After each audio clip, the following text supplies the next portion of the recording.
कर्म, उनका जो विचार था, उन्होंने अपने पीछे जो भरा पूरा परिवार छोड़ करके इस संसार से विदा लिया। कमी तो नहीं है, लेकिन अपनापन अपनापन होता है।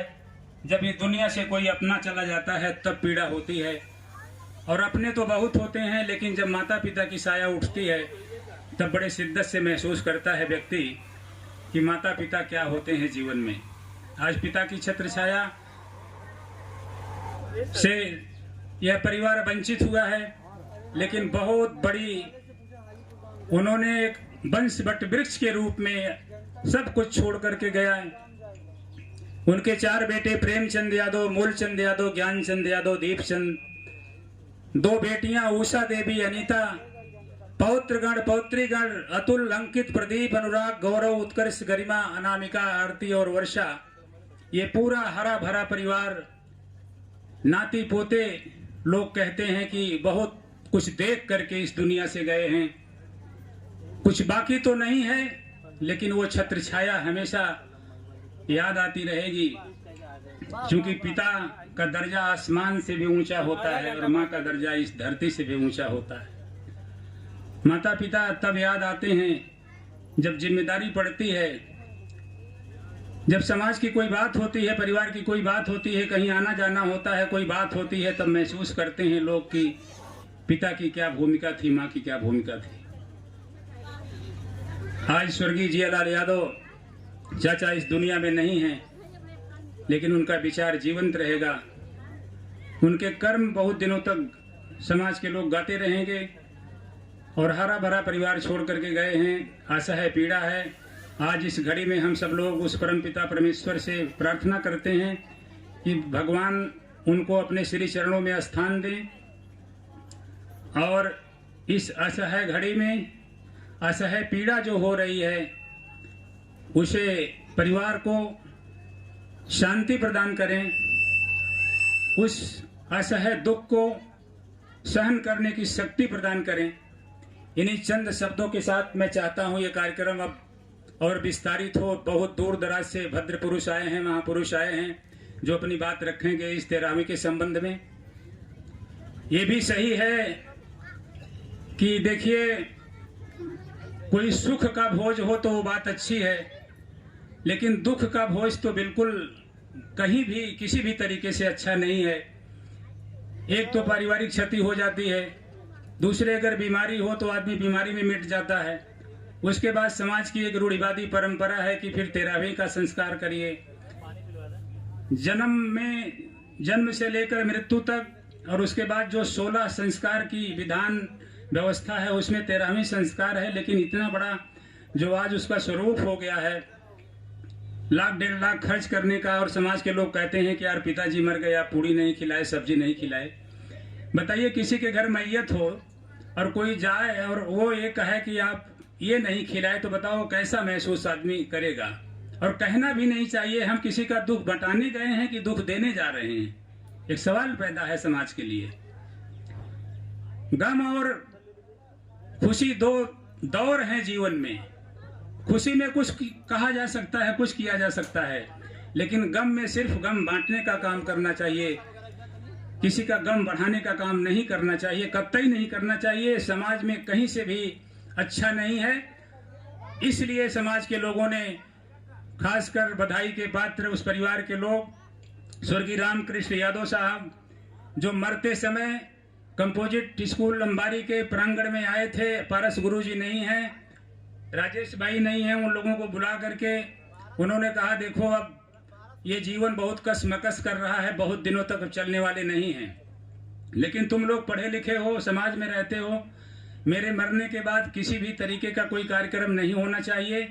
जिस दिन मेरी डेथ होती है, जब ये पंच भौतिक शरीर मिट्टी में मिल जाए, उसके बाद घर वापस आने के बाद मेरा एक चित्र लगा करके वहाँ रख देना, थोड़ा सा फूल रख देना, जो भी मेरे शुभ चिंतक लोग आएंगे पुष्प चढ़ा करके मेरे प्रति एक श्रद्धावनत होकर के मुझको याद करेंगे। सिर्फ एक ही कार्यक्रम करना है, खिलाने पिलाने का कोई भी कार्यक्रम नहीं होना चाहिए।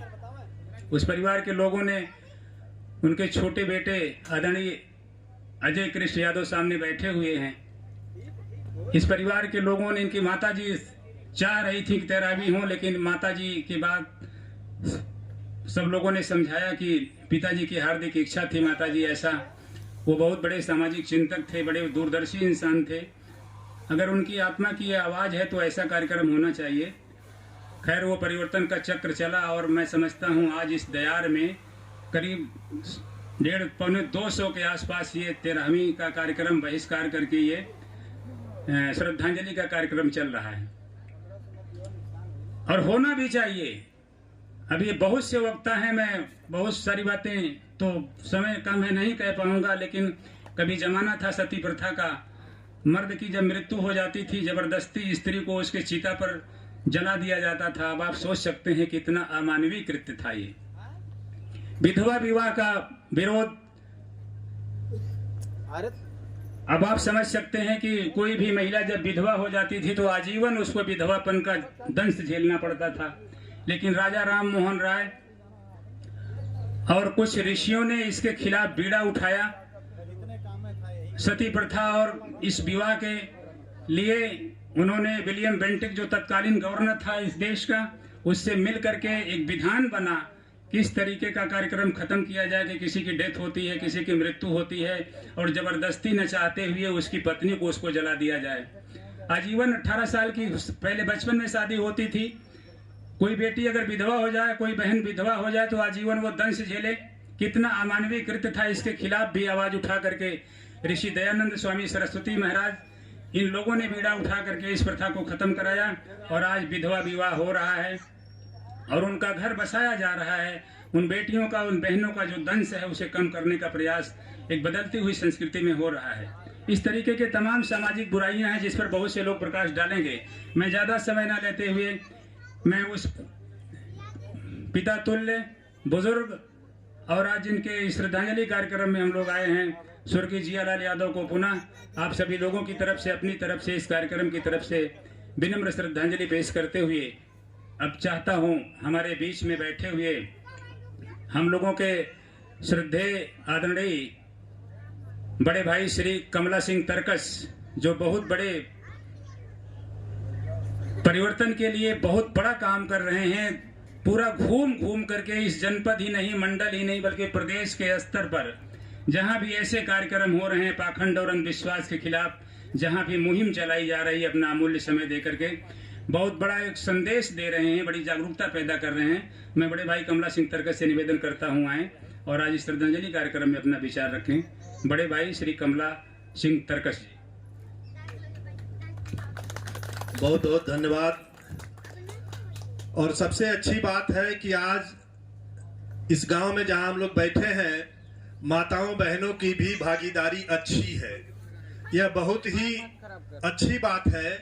कोई भी काम तभी सफल होता है, खास तौर से सामाजिक परिवर्तन का काम तभी हो सकता है जब माताओं बहनों की भागीदारी हो।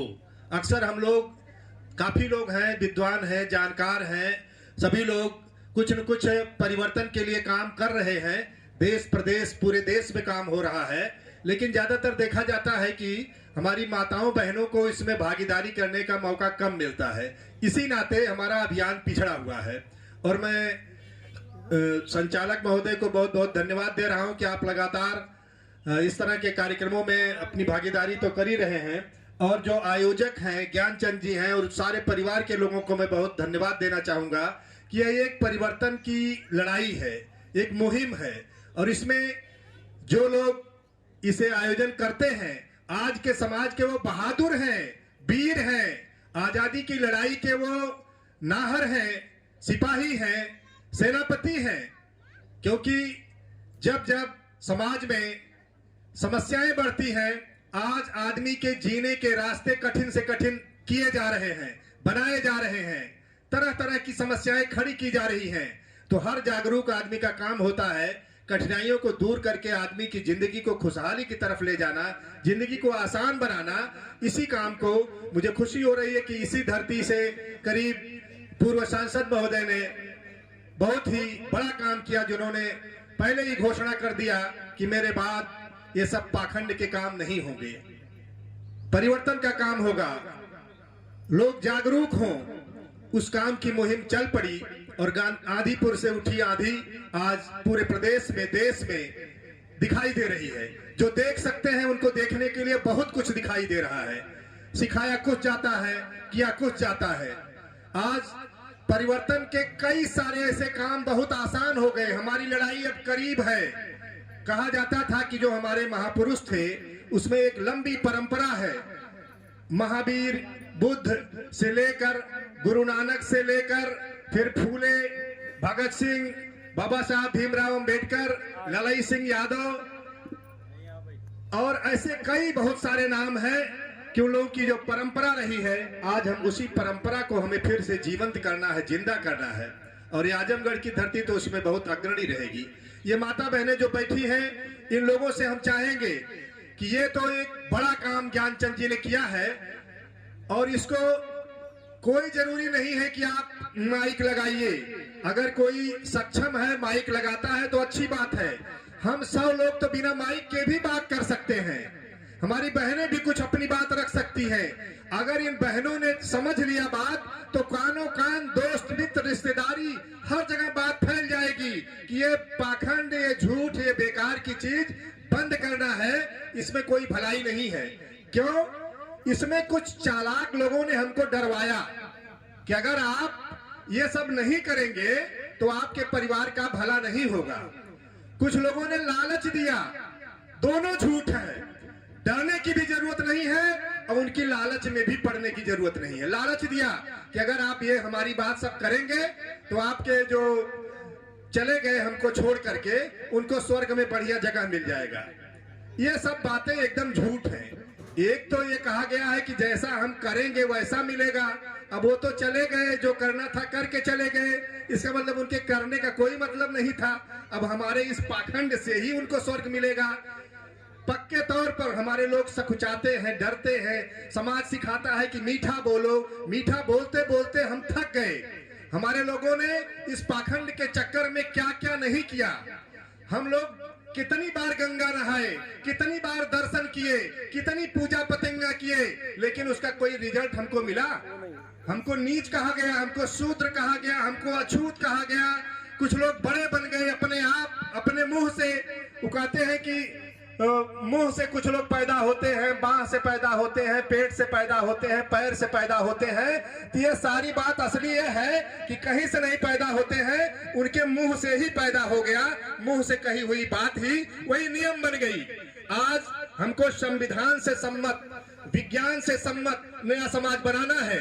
अगर इन बच्चों को आपने जरा सा भी गफलत में डाला, इस सब चक्कर में डाला, तो आने वाली फिर 100 साल तक आपकी पीढ़ियों को लूटा जाता रहेगा, ठगा जाता रहेगा, बर्बादी होती रहेगी। इनकी कमाई का आधा तिहाई हिस्सा पाखंडी खाते रहेंगे और इसको आप रोक नहीं पाएंगे।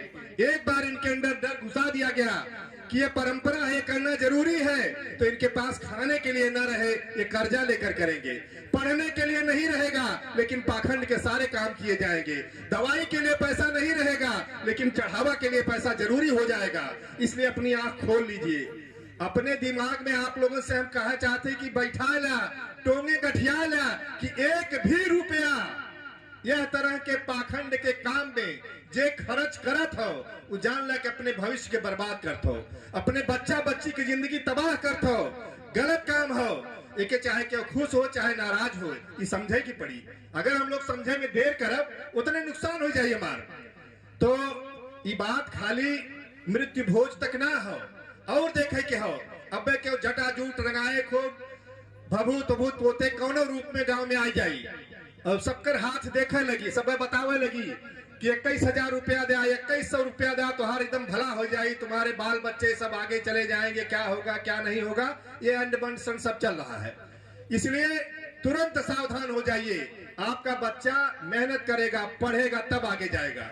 आप अपना, किसी के पास इतना ज्यादा पैसा नहीं है। यहाँ लोग थोड़े में सोच लेते हैं कि हम अमीर हैं, हम गरीब नहीं है, लेकिन यह बात नहीं है। किसी को भी अपने बच्चे को इंजीनियरिंग, डॉक्टरी, अच्छी पढ़ाई पढ़ाने के लिए आजकल कितना बड़ा खर्चा लग रहा है किसी के पास पैसा नहीं है, लेकिन आपके घर से बहुत कम तो 10,000 और नहीं तो लाखों रुपया हर साल तर त्योहार, पूजा पाठ, तीर्थ व्रत दर्शन पूजन हवन ये सब में जा रहा है। तो अब ये समझे कि समय आई गया हो कि बहुत कहल गया, अब एक भी पैसा यह सब काम में ना लगावे के हो। काहे से कि जरूरी काम हो लड़कियन के पढ़ाई, लड़कियन के सेहत, अच्छा भोजन देना, अब लड़का और लड़की दोनों के ये सब बात अब केहू समझे में शायद फर्क ना हो। हमार बात समझ में आवत हो, इतने ना हो तो उनके सबके घरा में केहू ओझा सोखा ज्योतिषी घुसल हुई, बता दे हुई कि तुहार जेठनिया भूत लेके आयल हो तो पतोहिया आयल हो, सास की से आयल हो, फलाने की से आयल हो, कतो कुछ ना हो, ये सब खाली कमाए के धंधा हो। और अगर तनिको चक्कर में पड़ गई औरत लोग तो तुहार घर फोड़ दी है, बिगाड़ दी है, चौपट कर दी है, सत्यानाश कर दी है, पति पत्नी में झगड़ा लगा दी है, पति के अलगे भर में ही है और पत्नी के अलगे भर में ही है। पैसा दोनों जरी से ली है, कहीं चुपचाप के बताया मत हमें पैसा देत रहा, चाहे चोरी कह के दे, चाहे खेत बेच के दे, चाहे जौन कह के दे तो है पैसा देवे क्यों, चाहे गहना रख के दे। अक्सर औरतन के मर्ज रहली समस्या कि हमारा आदमी ना माने ले तनी और माने तो अच्छा हो। यह चक्कर में कितना ओझा सोखा के चक्कर में पड़ल है और पैसा लूटत है। कहीं कुछ नहीं, सब गलत बात है। अच्छे से समझदारी लाइए, पढ़िए लिखिए, समझिए, अपने बच्चों को अपने भी अपने पति का ध्यान रखिए। आजकल लोग कई के बरत रहे कि हमारे आदमी को उम्र बढ़ जाए, लेकिन आप कहीं बता दे कि पूरी दुनिया में सबसे ज्यादा यही देश में औरत विधवा होली। काहे होली? काहे उन्हें सिखाया दिया गया है कि पूजा से तोहरे आदमी की उम्र बढ़ी। ई ना सिखावल गया है कि उनके साथ अच्छा व्यवहार करे के हो, अच्छा खाना देवे के हो, अच्छी बात करे के हो, अच्छे से उनका ध्यान रखे के हो। ई कुलना रोज बेरन से बात करी है, एक दिन वो देखे लगी है चलनी में चाँद, तो ई कुल बात एकदम परखत है। चालाक लोग क्या कह दे कि घंटा बजावा कुल रोग बीमारी दूर हो जाए, थरिये बजावे लगा, पीटे लगा। ये टेस्ट रहल जाला कभी कितनी मूर्ख लोग हैं देश में। यही तरह से जौने बता दिहल जाई, सब आंख मून के क्या कह दे कि हर बिटिया के पियर साड़ी देवे के हो। अब जितना साड़ी के थोक बनिया के है पड़ल रहल 20 साल से सड़ल पकल, कुल पियर साड़ी बिक गई, उनकर काम तो हो गया। और क्यों कही कि फलाना दिने अगर खरीद ला बर्तन तो लक्ष्मी आई है घरे। अरे तू बर्तन खरीदे गई, तुहार पैसा गए बनिया के पास, और बनिया के वो बेचत हो, तू खरीदत हो, तो बेचे से लक्ष्मी आई है, खरीदे से लक्ष्मी आई है। यही लिए ये सब ध्यान देवे के हो कि जितना ये कर्म कांड सब बनावल गए हो, उम्मा तुहार फायदा ना हो, फायदा दूसरे का हो। वो तुम्हें लूटे ठगे के लिए सब तरीका बनाए हो। धर्म का हो, धर्म ही हो कि अपने मन के साफ रखना, क्यों कि बुराई नहीं सोचना, सबकी भलाई सोचना, सबके बच्चों को अपना बच्चा समझ करके उनको भी अच्छा मानना, किसी की कोई मदद हम कर सकते हैं तो कर दें, ये धर्म है।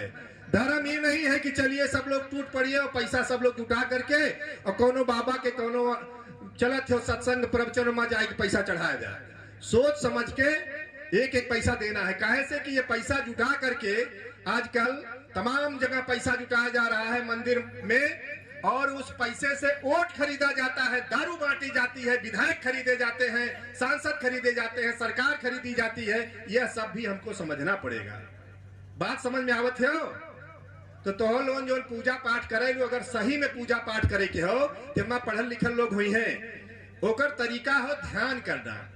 ध्यान करना, आंख बंद करके 5 मिनट 10 मिनट बैठ जा, ओमा ध्यान करा कि हम आज दिन भर जो काम कैली ओमा झूठ फरेब केहू के गाली फजीहत इकुल अगर दहली तो कल कम से कम न दे, कुछ करी तो अच्छा करी। एक ध्यान, अपने ध्यान करे के हो, अपने मन का ध्यान करे के कि हम गुस्सा में है कि सही है।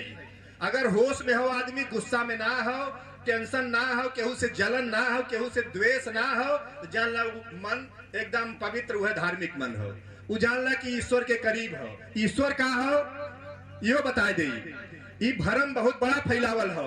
ये जो देखत हो पेड़ पालो, इकुल यह धन हो। पेड़ पौधा, अनाज, पानी, तालाब, हवा, यह धन हो, यह ऐश्वर्य हो, यह ईश्वर है। ये नहीं कि ठीक रखे के हो, लेकिन चालाक आदमी कहीं नहीं हमरे मुट्ठी में ही गोबरा पे आवा पैसा चढ़ावा, ये भगवान है। तो तू पैसा चढ़ेलू ओकरे जेब में भर गेल, उजाई कल, दारू पी, अंड संड बहुत कुछ करी, जो मन तौन करी, और तुम्हें ऊपर से गरियो दे, नीचे कही तो एक भी पैसा मना लगावे के हो। भगवान का हो भा से भूमि, ये जो भूमि माता है, धरती माता, ये भगवान का पहला भा से भूमि।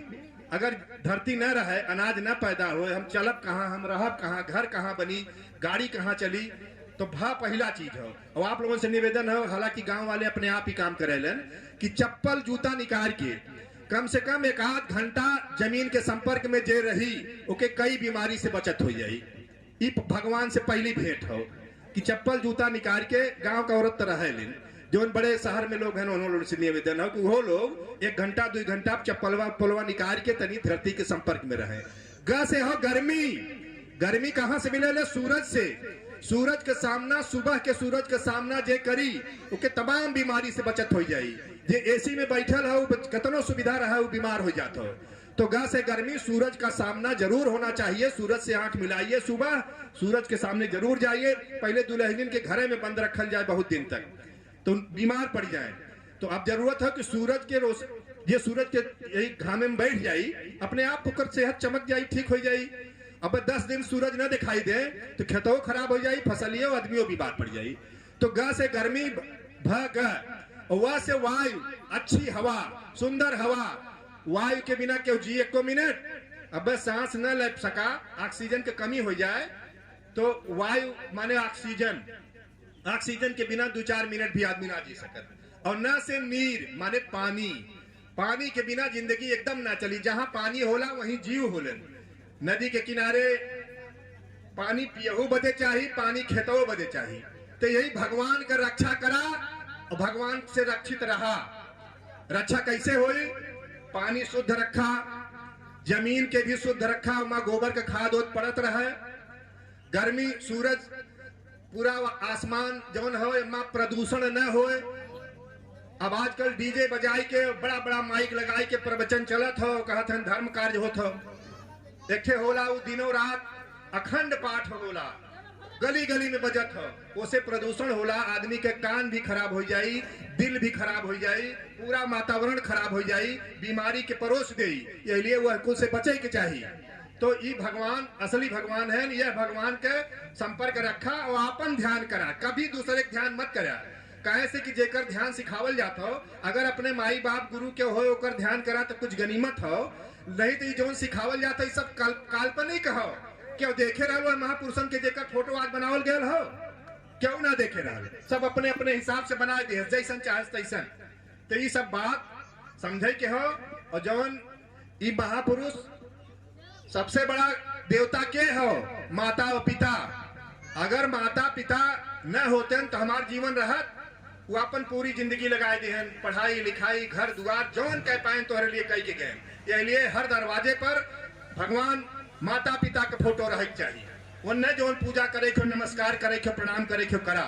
ओकरे बाद अगर और समझदारी हो तो वो महापुरुष लोग जौन आदमी के आदमी बने के लिए रास्ता बताएं, ऐसा लोग कई महापुरुष हैं। एक लंबी लिस्ट हो, यहाँ भी देखें कई लोगों का फोटो पर लगल हो। जे भी हमारे समाज के अच्छाई के लिए 2 कदम चलल हो, वो देवता हो। जे कुछ देला वो देवता हो। अब ये देवता ऐसा है कि न देता रहा तो सब दिन वो लेवता है, दी है तो है कुछ ना, तब कौन देवता है? ये बात समझे के पड़ी। यही के कहल गया कि अब चलाक लोग कह दें कि नहीं जोन हम बतावत है ये धर्म हो। कई किताबन में उल्टा पलटा सब लिखल हो, गाली लिखल हो, गाली लिखल हो। एपा नाराज हो गए बहुत लोग, इतनी श्रद्धा हो गई किताबियन पे। किताब कोनो किताब में लिखल हो ऐसे वो बात सही हो, ऐसा कतई ना माने चाहिए। बहुत ज्यादा लोग माने लन तो सही हो, कि कोनो ऐसा बात ना हो। बहुत दिन से चली आवत हो, कोनो जरूरी ना हो कि सही हो। जब समझदारी आ जाए तब गलत चीज छोड़ दिया जाला। और आजकल मिलावट बहुत ज्यादा हो, किताबियन में मिलावट कैल गई हो। कोनो चीज में मिलावट कर दिया जाए तो अच्छा हो। जैसे अगर तू जान ला कि दूध हो ये नकली दूध हो, यूरिया से बनल हो, एमा निरमा पाउडर मिला के कुल बनावल हो, तो पियबा क्यों जनी? जान जब ना पियबा तो यह जान ला कि सब धर्म और पाखंड में जमीन और आसमान का अंतर होला। धर्म दूसर चीज हो, धर्म हो अच्छा इंसान होना। तो बस हम इतने कहा कि धर्म के भले अपनावा और धर्म के सही समझा। धर्म में कोनो खर्चा ना लगत, खुद अपने मन के ठीक रखा, अपन व्यवहार सबके प्रति ठीक रखा। और पाखंड यह कुल हो जो यहाँ चढ़ावा वहाँ चढ़ावा, 10 बार चढ़ावा 20 बार चढ़ावा, ये सब पाखंड हो। एके स्वामी विवेकानंद बहुत महान व्यक्ति रहन कह के गयन के पैर के तले जब तक कुचल ना जाई, सूली पर ना चढ़ा दिहल जाई पाखंड के, तब तक यह देश के कल्याण ना हुई। बहुत बहुत हम नमन करत है जेकर आयोजन हो, आयोजन करे वाले सब लोगन के और माता बहनन के कि बात एक एक काने काने आप लोगन के बतावे के पड़ी। सावित्री बाई फूले के रहिन, शिक्षा के देवी रहिन, ये बात भी जाने की पड़ी, बतावे की पड़ी। कई किताब उताब आयल हो, सब जानकारी आपके मिली। बहुत बहुत धन्यवाद। बहुत बहुत धन्यवाद बड़े भाई आदरणीय कमला सिंह तरकस जी। आपने बहुत ही एक लंबी कहानी आदि से लेकर वैदिक काल और तमाम ऐतिहासिक संबंधों से आप सब लोग को अवगत कराए। बहुत ही क्रांतिकारी और परिवर्तनकारी आपने भाषण दिया। समाज की हकीकत को बिल्कुल आपने पर्दाफाश कर दिया, क्या होना चाहिए, क्या करना चाहिए। बहुत बहुत धन्यवाद ज्ञापित करते हैं इस श्रद्धांजलि सभा में। और आप ऐसे इंसान नहीं हैं, आप गोरखपुर विश्वविद्यालय, आप हिंदी के छात्र रहे, आपने गोरखपुर विश्वविद्यालय को टॉप किया था हिंदी में।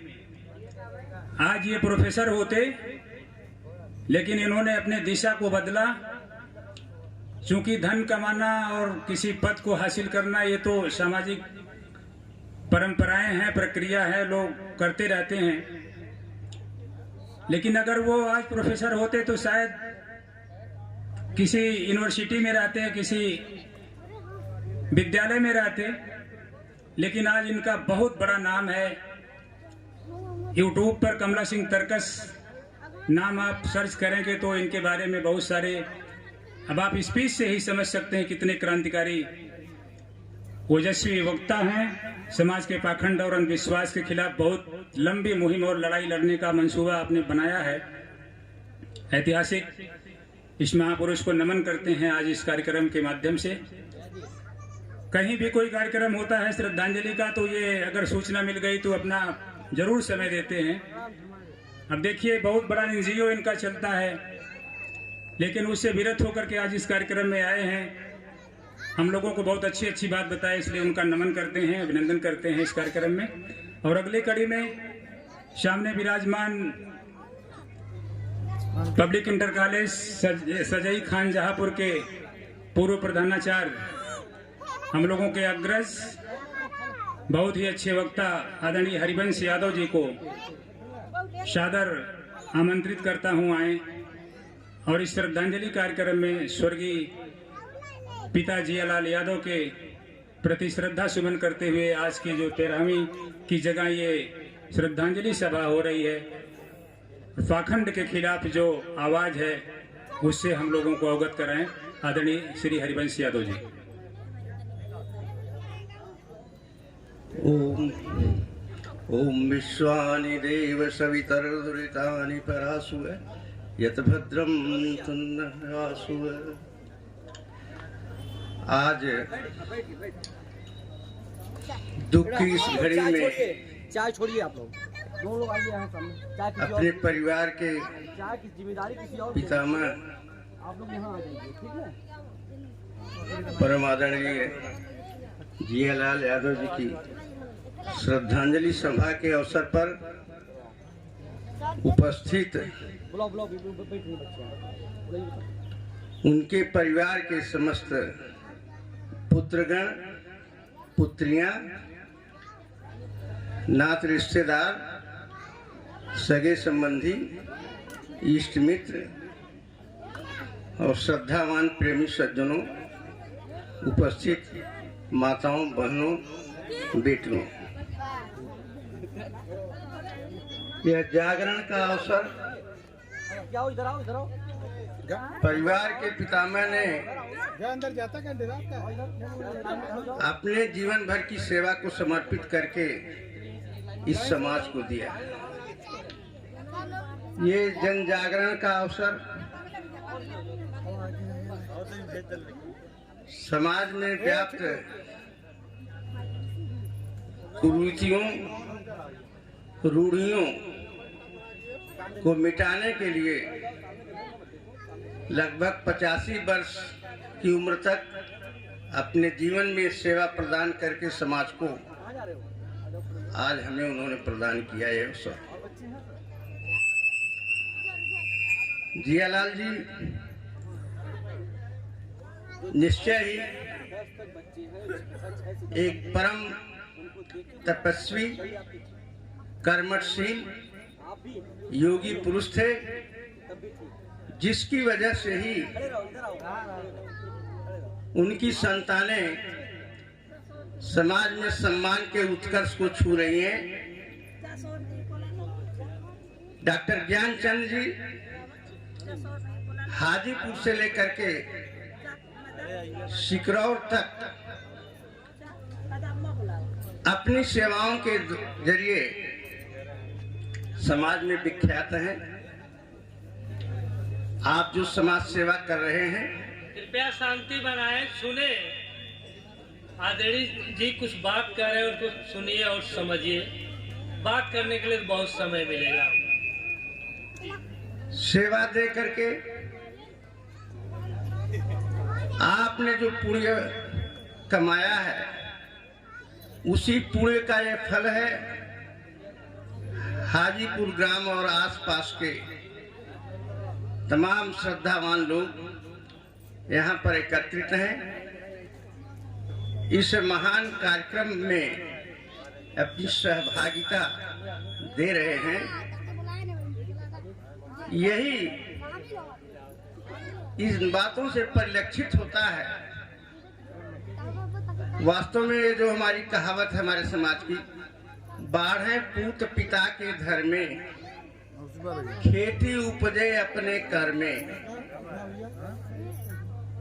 अगर आपके पिताजी का कर्म पुण्य कर्म न होता तो आपके जीवन की ये सुगंध चतुर्दिक न प्रसरित होती। इसमें कोई संदेह नहीं। आपने अपने परिवार में बड़े भाई के रूप में जिम्मेदारी का निर्वहन करते हुए अपने समस्त भाइयों, बहनों और परिवार के अन्य सभी लोगों का अच्छी तरह से दिशा निर्देशन किया, उन्हें अच्छे मार्ग की तरफ प्रशस्त किया। उसी का फल है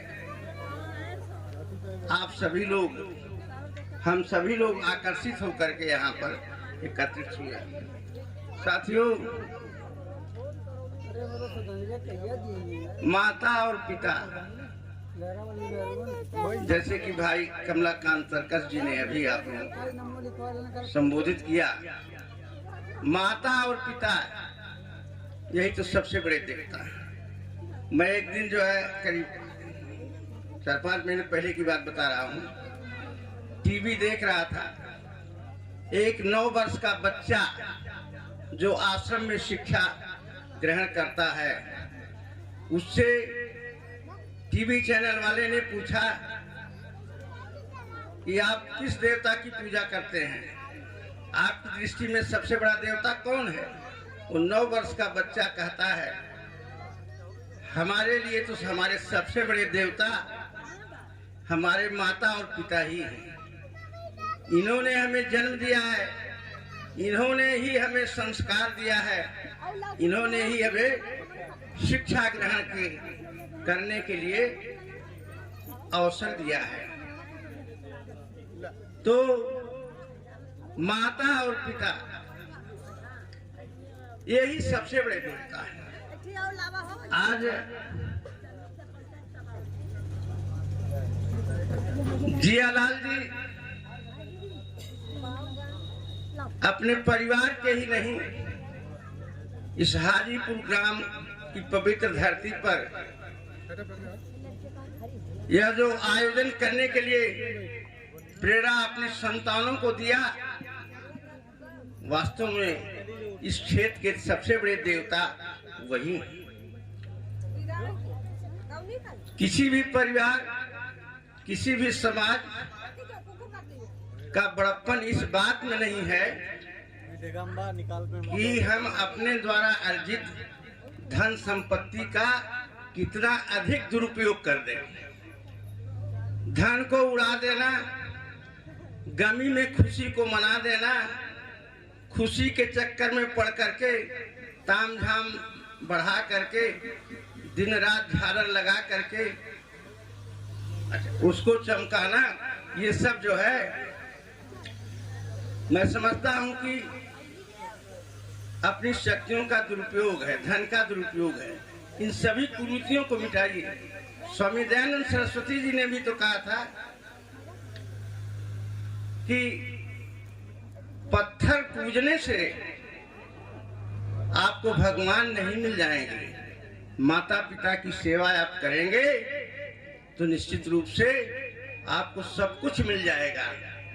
दुनिया की सबसे बड़ी चीजें जो हैं, जो आप चाहते हैं, सब मिलेगा। इसलिए माता पिता की सेवा करना चाहिए और जननी जन्मभूमि से स्वर्गात अपि गरीयसी, ऐसे कर्म करना चाहिए जिससे माता पिता और अपनी जन्मभूमि का सम्मान बढ़े। आज जरूरत है कुरीतियों को मिटाने की, आज जरूरत है अपने बच्चों को शिक्षित करने की। आप जब अपने बच्चों को उच्च शिक्षा, अच्छी शिक्षा नहीं दे पाएंगे तो मंदिर मंदिर घूम करके, हर पेड़ देवता की पूजा करके कभी आपका भला नहीं होगा। पेड़ की पूजा तो इसलिए, पीपल में आप पानी दीजिए, शीतला माई के नाम पर नीम के पेड़ में पानी दीजिए, वो आपको शीतलता देगी, औषधि का काम करेगी। नीम की पत्तियां हैं, पीपल की पत्तियां हैं, वही देवता है कि उसको आप हरा भरा कर रहे हैं। उसमें अच्छा तो ये गेड़ी और पैर न चढ़ा करके केवल एक गगरा पानी डाल दीजिए, एक बाल्टी, तो भी उनकी पूजा हो गई, वही असली पूजा उनकी है। तो इन सभी बातों को शिक्षित अपने बच्चों को पढ़ाइए, अपने बच्चों को संस्कारवान बनाइए। सबसे बड़ी जिम्मेदारी बच्चों के निर्माण में माताओं की ही होती है। माता जब ये कहती है, छोटे बच्चों को दुलार में कहती है कि बेटा जरा इनको गाली दे दो, तो इनको मार दो, तो दुलार में आप कहते हैं। लेकिन ये दुलार जो है बच्चों को बिगाड़ रहा है। आप जब अपने बच्चे को ये कहेंगे कि बेटा बाबा जी आ गए, इनको प्रणाम कर लो, तुम्हारे बड़े भैया आ गए, तुम्हारे चाचा आ गए, इनको प्रणाम कर लो, तो उसे अच्छा संस्कार मिलेगा, वो अच्छी बात सीखेगा। तो इस तरह से तरकस जी ने भी जो कहा, संघर्ष करने का जमाना है, संघर्ष आप नहीं करेंगे तो आपका भला नहीं होगा। अभी आप देख रहे हैं आज की जो सामाजिक व्यवस्था चल रही है, राजनीतिक व्यवस्था जो चल रही है, वो निश्चित रूप से आपके रास्ते को रोक रही है। अभी मैंने पढ़ा है परसों पेपर में, देखिए राजनेताओं की निगाह वहां जाती है कि नहीं। आयोग से जो नियुक्तियां निकल रही हैं उसमें लिखा हुआ है कि यदि आरक्षित समूह के व्यक्ति नहीं मिलते हैं, नौजवान नहीं मिलते हैं, तो उन्हें अनारक्षित वर्ग से, अब अनारक्षित वर्ग के अभ्यर्थियों के द्वारा भर दिया जाए, पूरा कर दिया जाए। ये कितना जो है अन्याय है, कहाँ नहीं जो है अनारक्षित आरक्षित, कहाँ कमी है। हर जगह जो है बेरोजगारों की कमी नहीं है। तो इन सभी शब्दों के साथ बार बार निर्देश हो ही रहा है।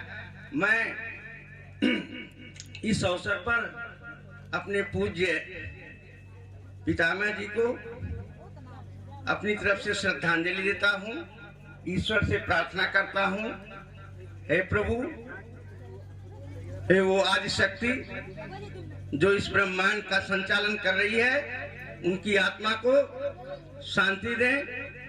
जहां भी रहें उनकी आत्मा समाज को, परिवार को, सबको सद्मार्गों की तरफ चलने के लिए प्रेरित करते रहें। माताओं को, बहनों को ज्ञान दें, अच्छे मार्ग पर वो चलें।